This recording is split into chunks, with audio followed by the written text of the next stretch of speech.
मोदी सरकारच्या संकल्प विकास रथाला राज्यात विरोध वाढला असून मुख्यतः ग्रामीण भागात मोदी सरकारऐवजी भारत सरकार म्हणावे ही प्रमुख मागणी शेतकरी आणि नागरिकांकडून होताना दिसते। कोल्हापूर, कोकण आणि आता नाशिकच्या चांदवड तालुक्यातील वडगाव पंगू येथील शेतकऱ्यांनी मोदी सरकार शब्दावर आक्षेप घेतला।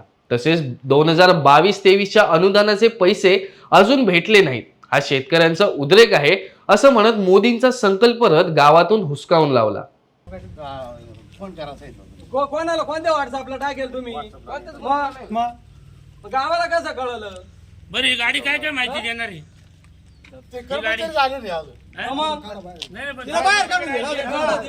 आम्ही आमच्या भाऊसाहेब शेतकऱ्याचा उद्रेक हा काय कोणाचा राजकीय उद्रेक आहे?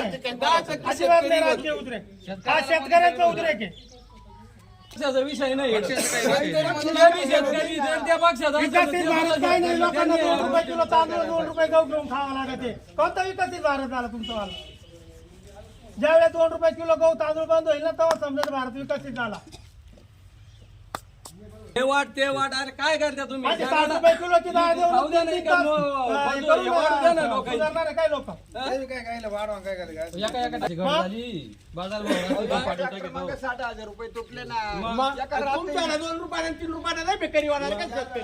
तुम्ही निर्यात चालू अहो, हे पाकाल 200 रुपये काढले जाईल, हे बघ 200 रुपये काढली जाईल। ही पावती बघ, दाखव ही पावती 200 रुपयाची पावती दाखव, दाखव रे।